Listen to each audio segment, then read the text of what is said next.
Yo también. Doctor, buen día, doctor. Mil gracias por estar aquí, interrumpir de sus reuniones. El doctor estaba en una reunión internacional también y queremos agradecerle estos minutos con nosotros aquí. Doctor, ya le anuncié, estaba un poco mandando saludos a las personas que tanto aprecio le tienen, ¿no? Y bienvenido a este grupo noble de diálogos académicos, doctor. Doctor, el público es todo suyo mientras yo voy compartiendo en los grupos. Por favor, dinos desde su gran experiencia catedrática, de conferencista internacional, de integrante de muchos grupos de trabajo, de investigación dentro y fuera del país. Cuéntanos cómo percibe usted nuestra educación en estos momentos. Bien, muy buenos días con todos. Agradezco la oportunidad de tener esta nueva entrevista. Hoy es un día bastante recargado. ¿Cómo percibo la educación? Bueno, en el país estamos atravesando por una problemática muy seria en materia educativa. Como todos sabemos, la pandemia ha ocasionado que los establecimientos de la educación básica y educación superior tengan que estar cerrados por un tiempo indefinido.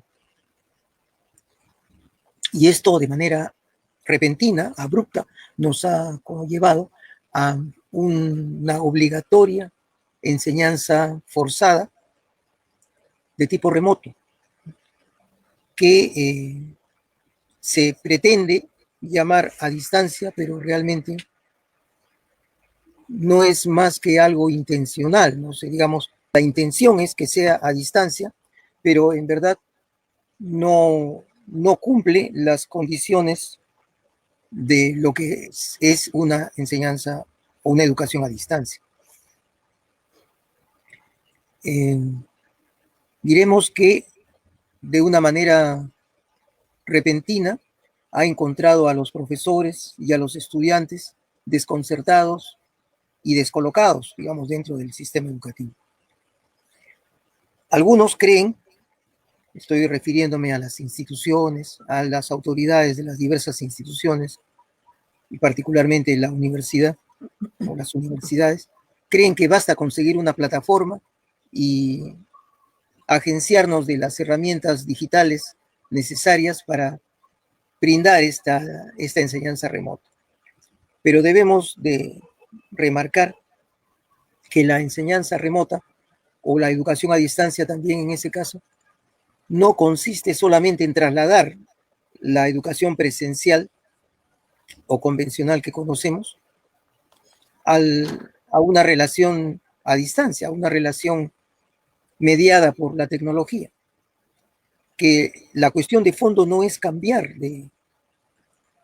el ambiente, cambiar el entorno, que antes era un entorno físico en el aula, sino lo que se necesita es cambiar el modelo educativo.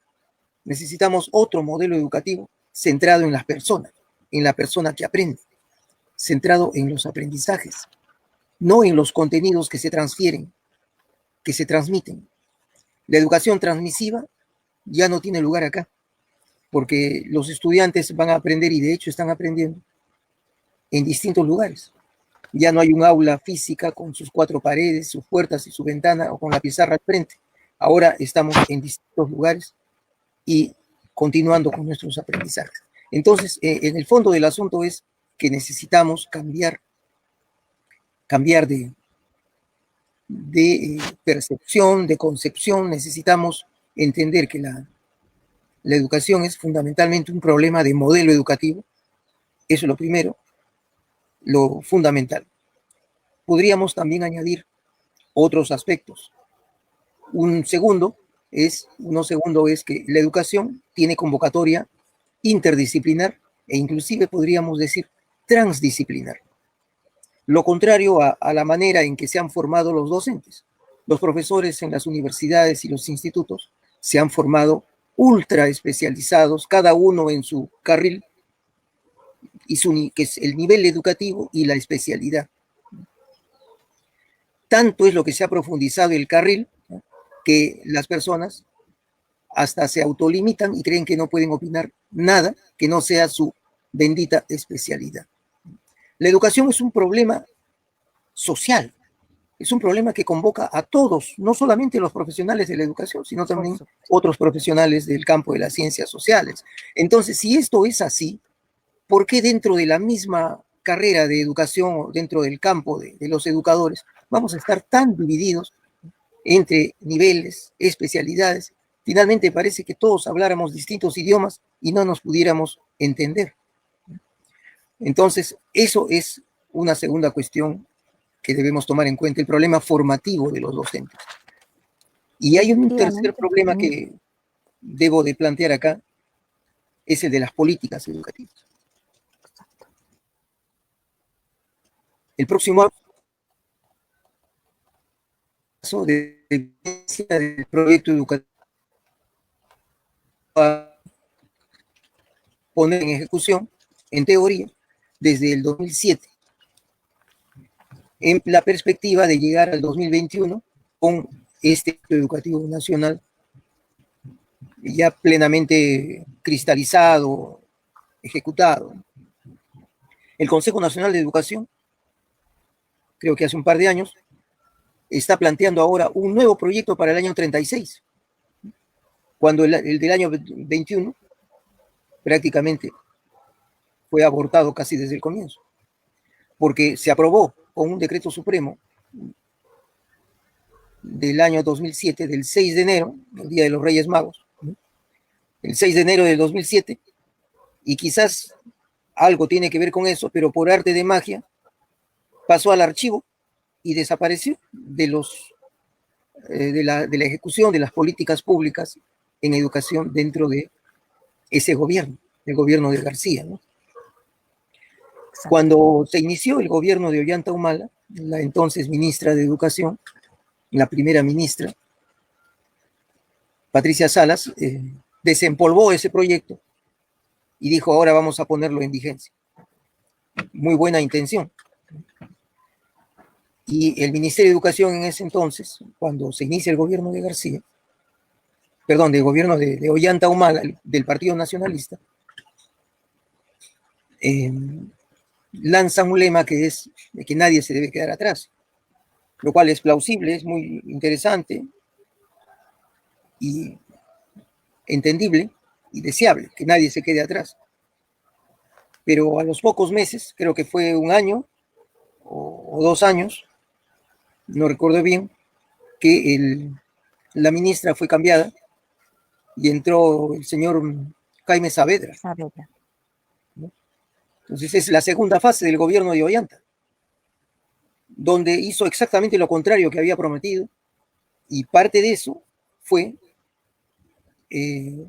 hacer que el proyecto educativo nacional del año 21 pase al olvido. Como una parte de esa política en el plano ejecutivo ha sido la de multiplicar los colegios de alto rendimiento, que de uno solo que existía en Chaclacayo pasó a 25, dando una intención o una intencionalidad de satisfacer expectativas de mucha gente de provincias que veía en el éxito individual la solución de los problemas nacionales, cuando los problemas nacionales no se resuelven individualmente, nunca. Problema Ahora la individual. pandemia está demostrando eso, que la individualidad no es nada, doctor, porque las sociedades interdependemos entre nosotros. Ayer hablábamos de la conducta ambiental, que es también parte de nuestra formación ética, porque tiene que ver con la calidad de vida. Doctor, usted refería mucho a lo que, si queremos realmente tener una educación virtual, online, 4.0 que le denominan ahora, se necesita de una inversión. Una verdadera educación virtual necesita inversión. Y sabemos que durante los periodos de gobierno no se ha enfocado o no se ha priorizado a la educación como un tema fundamental de desarrollo del país. Tampoco se ha invertido en lo que es ciencia y tecnología, pero sin embargo, ¿se da cuenta usted que la educación peruana y el grupo de peruanos científicos han estado también aportando en esta pandemia en cuanto a descubrimiento del estudio del virus? Entonces, doctor, siendo fundamental la inversión en infraestructura tecnológica, capacitación, fortalecimiento de capacidades tecnológicas de los docentes, y que esto ha sorprendido porque es como una interrupción al inicio del año escolar. Todos estábamos preparados para un buen inicio del año escolar. Sin embargo, esta interrupción abrupta viene con varios desafíos, ¿no? El docente, desde una enseñanza tradicional, viene a ser forzado en utilizar plataformas virtuales, educativas, por supuesto, como Classroom, como Google Meet y todos los aplicativos de Google. Entonces, el docente se ve forzado a autoformarse. Ahora, el ministerio intenta llenar ese vacío con una plataforma, Perú Educa, en el que gratis capacita a sus docentes. Pero si el docente no tiene conectividad, la brecha digital es salvaje. Entonces, ¿cómo nosotros, desde una perspectiva ya de educación, desde una mirada amplia, porque no solo es un problema del Perú, sino es el mundo que se está posicionando en un modelo de educación, como dijo usted, que se centre en la persona? Entonces, si el profesional de la educación no ha trabajado sus dimensiones personales, sus habilidades tecnológicas, está en proceso, lo cual es muy loable que los profesores ahora estén dándole con todo, capacitándose, implementándose. En mi caso, estoy llevando cursos internacionales para poder estar a la vanguardia y poder responder de manera positiva, insertarme en este mundo laboral que no solamente ya es una educación bidireccional, sino aparte de ser bidireccional, el profesor tiene que tener, por ejemplo, habilidades de dominio pleno de tecnologías, de dinámicas, conocimientos de fuentes adicionales, de formación interdisciplinar, como usted dijo, excelente dominio pedagógico de las TICs, planeación y organización en base al alcance del programa de estudios y con una visión global, porque ya no esperemos formar a ciudadanos nacionales, sino con una visión global, que tenga capacidad crítica, reflexiva, de autoaprendizaje, de gestión del tiempo, de ética. Entonces, doctor, en este proceso de diseño, de un nuevo diseño de educación peruana, evaluando nuestra educación, ¿qué recomendaría usted desde su conocimiento y si sus publicaciones nos pueden ayudar a nosotros a tener una visión clara e ir aprendiendo más? Yo creo que es necesario un cambio radical en la formación del personal docente, ¿no? Y concebir también que la formación docente no termina con los años de estudio inicial, ¿no? Se necesita hacer toda una estrategia, una gran estrategia de actualización y capacitación permanente en servicio.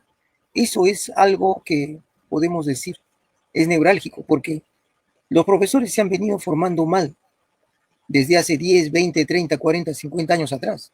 Sí, es algo que ya viene arrastrándose. Y las nuevas generaciones de personal docente están contaminadas por eso, porque los profesores antiguos hemos venido compartiendo nuestra formación, nuestro saber, de igual forma como se nos ha enseñado a nosotros. Exactamente, doctor. Con los mismos defectos, con las mismas, el mismo encasillamiento de niveles y especialidades que ha terminado por distorsionar, empobrecer, segmentar la formación docente, descuidando lo más importante, que es justamente la educación. ¿Por qué cuando se habla de educación solo se piensa en los niños? Y en los niños más pequeños, como que si fuera de esa edad ya no existiera educación o no fuera tan importante. Educación para Todos ha sido un foro mundial que se dio por primera vez en 1990, en marzo de 1990, en Yamtian, que es una ciudad de Tailandia. 10 años después, en Dakar, en el Senegal, en el África, se retomó el concepto de educación para todos y se propuso que cada país tenga un plan sobre educación para todos, con miras al año 2015, en que pues de nuevo se tendría que evaluar cuánto se ha avanzado en esta idea de una educación para todos que impregne las políticas públicas en educación de todos nuestros países. Bueno, y hemos llegado al 2015, ya lo hemos pasado también, y ahora se plantea lo mismo para el año 2030, junto con los grandes objetivos de desarrollo sostenible, ¿no? ODS, dentro de los cuales el punto 4 se refiere a educación. Efectivamente. Esto supone, repito, hacer una transformación radical en la formación de los educadores. No se pueden seguir formando en niveles y especialidades como antaño. La educación no está encasillada en las escuelas, ni mucho menos en las aulas. La educación está dentro y fuera de la escuela. Es necesario tener esa percepción, una percepción más grande, no encasillada, repito, encerrada dentro de las aulas. Educación no es instrucción. Esto lo hemos aprendido desde que nos formábamos como profesores en las universidades. Y sin embargo, en la vida real, ¿qué cosa es lo que hace un profesor? Solamente se interesa en la instrucción. Me estoy refiriendo al de secundaria, ¿no? Porque propiamente educadores son los de inicial. En primaria, que medio que van perdiendo eso, y en secundaria ya lo perdieron totalmente. Entonces, eso debemos de corregir. Nunca es tarde para corregir, pero Estamos ahora, haciendo. aprovechando la pandemia, es una gran oportunidad para poder hacerlo y Efectivamente. sobreponernos a esta sociedad líquida. El concepto de sociedad líquida fue desarrollado por Zygmunt Bauman hace ya varios años, por primera vez en el 2000, después lo retomó en el año 2011 y recientemente en el 2018 como generación líquida. Primero lo planteó como modernidad líquida, en el 2011 como sociedad líquida y ahora estamos hablando hasta de generaciones líquidas. ¿Qué quiere decir esto? Una modernidad líquida, una sociedad líquida en la que estamos. ¿Qué significa? Lo que dijimos al comienzo, el cultivo de la individualidad. Lo que interesa es el individuo que está flotando y sobreviviendo en una sociedad de consumo. Este flotamiento del individuo siempre lo mantiene insatisfecho. Es una insatisfacción permanente. Y por eso es que es una sociedad líquida, dentro de una modernidad líquida, por eso, dado que no hay estabilidad, se anda viviendo el presente y lo urgente del presente. No se piensa con solidez. La idea de consolidar es algo eventual o marginal. Estamos viviendo el instante. Es un individuo que vive instantes, vive momentos, ¿no?, que no puede controlar, enmarcado dentro de la publicidad, ¿no?, y que nos hace flotar y sobrevivir, ¿no? Ese es el concepto de la sociedad líquida, y estamos plenamente insatisfechos, finalmente plenamente con el riesgo de ser infelices, ¿no? Y justamente para lograr la felicidad se nos hace creer por medio de la publicidad que la podemos encontrar con determinada marca de ropa, con una bebida gaseosa que basta con destaparla y encontramos la felicidad, ¿no?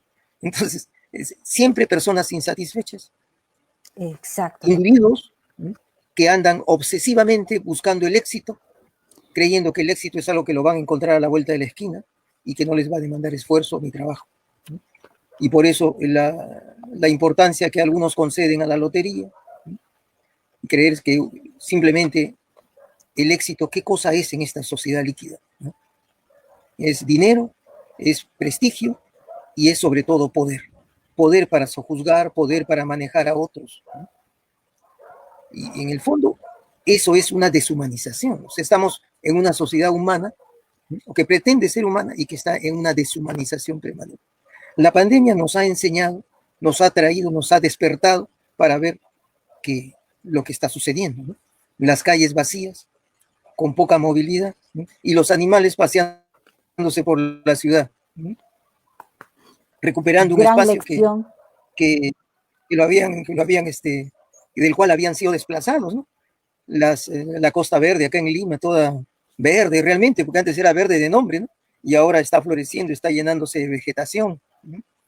O sea, nosotros, como humanos, más bien nos hemos deshumanizado dentro de esta sociedad líquida. Ser consciente de eso es importante si queremos educar para el presente y el futuro. Doctor, fascinante poder intercambiar con usted esas ideas. ¿En cuál de sus libros encontramos esas citas que va haciendo, por favor? ¿Y dónde podemos encontrar sus publicaciones? Yo ando buscando en Amazon, ¿con qué título busco para obtenerlo? Bueno, mi último libro es Historia de la Educación. Acá lo muestro. Ya. Ha salido a fines del año pasado. Es mi reciente producción. Estoy retrabajando aprendizaje colaborativo, que ya salió hace algunos años. Aprendizaje colaborativo. Sí, eso está más enfocado, eso lo tengo, doctor, ya lo he leído. Está enfocado en el Aprendizaje y aprendizaje evaluación. virtual y a distancia. Eso todavía no lo tengo. El último ha sido Historia de la Educación, que salió en diciembre. Estoy aprovechando estos tiempos para poder ocupar más tiempo, más lectura y escribir, ¿no? Efectivamente, doctor. Y nos da gusto ver, he visto que ha tenido conferencias virtuales para todas las universidades que le invitan, que saben de su gran aporte en la educación peruana, latinoamericana, por no decir también mundial. Doctor, en esta perspectiva, ¿cómo se siente usted dando conferencias desde la casa, desde su oficina? ¿Y cómo se sentía dando conferencias con un público así de manera presencial? ¿Cómo se siente? ¿Cómo percibe? Bueno, es un cambio de escenario, ¿no? Ahora lo hago acá desde mi estudio, desde mi ambiente personal.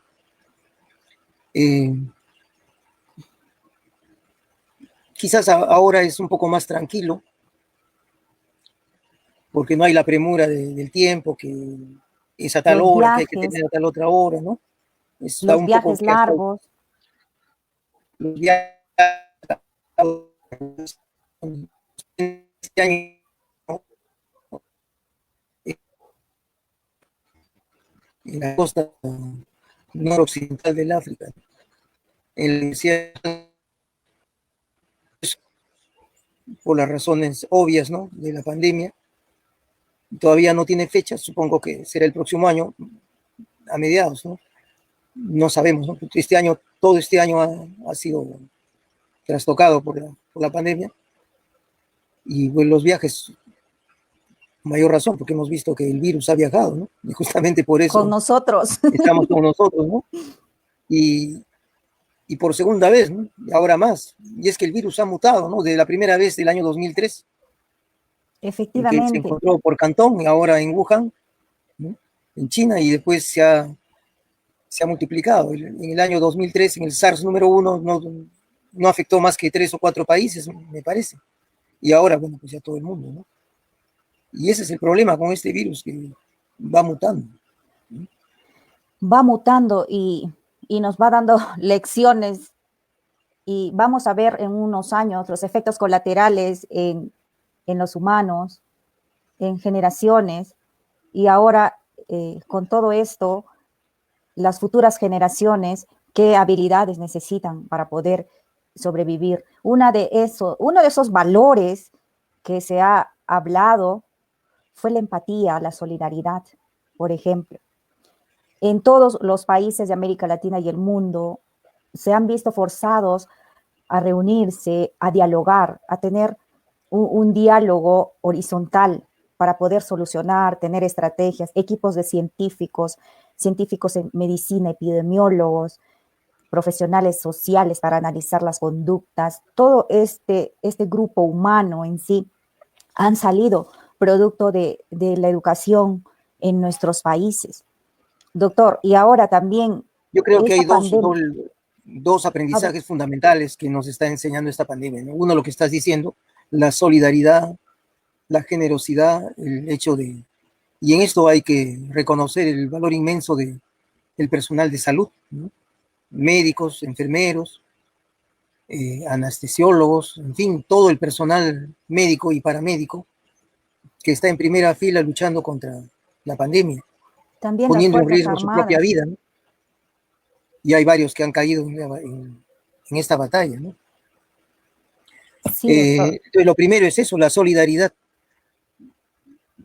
También el mismo Efectivamente. confinamiento es una muestra de solidaridad, lo que tenemos que hacer, evitar el contagio, no es solo para no contagiarnos, es también para no contagiar a otros. Cuidar. La segunda cuestión que también debe ser aprendizaje para nosotros es la necesidad de la interdisciplinaridad. Lo que había mencionado hace unos minutos cuando me refería al trabajo educativo. La vida Exacto. misma nos enseña el valor de la interdisciplinaridad. Acá tienen que trabajar distintos profesionales para enfrentar el problema de la pandemia. No es algo exclusivo de los médicos o del personal de salud. Hay que trabajar también aspectos emocionales.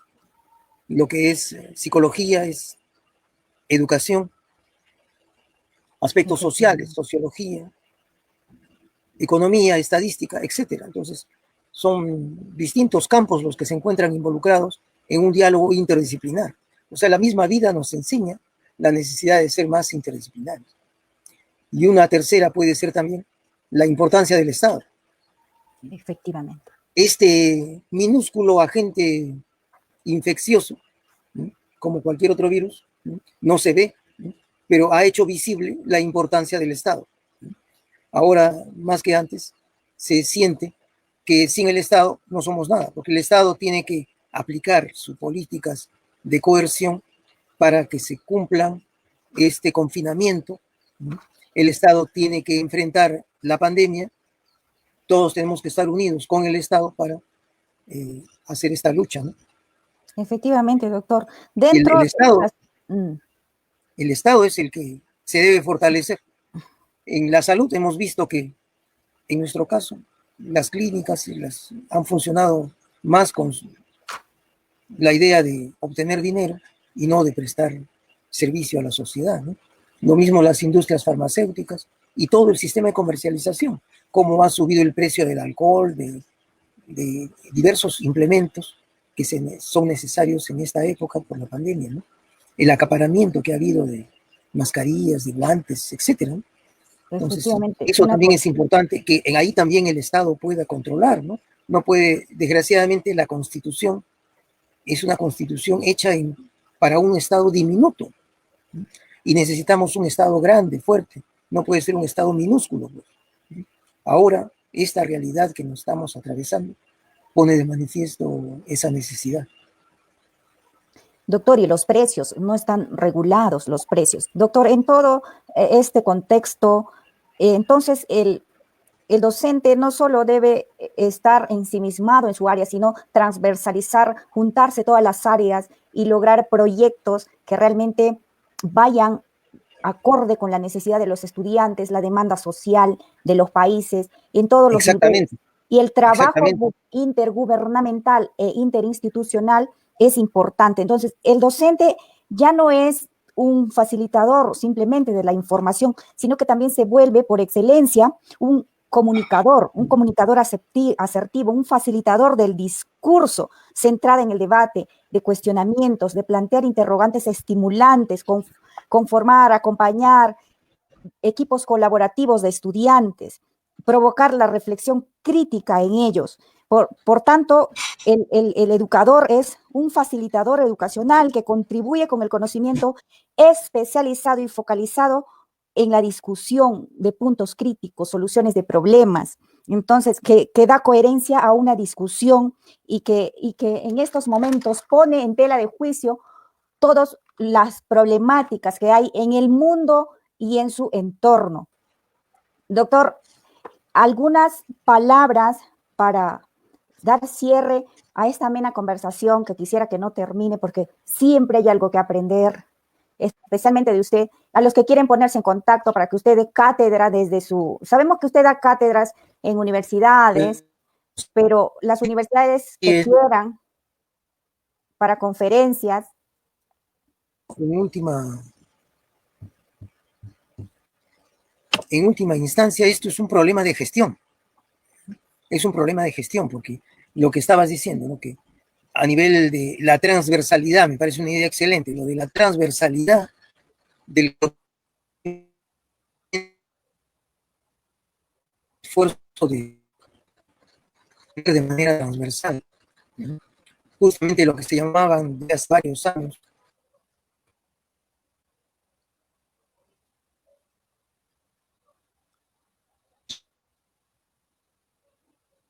Parece que la ¿Quién señal... hace? Justamente. Adelante, doctor.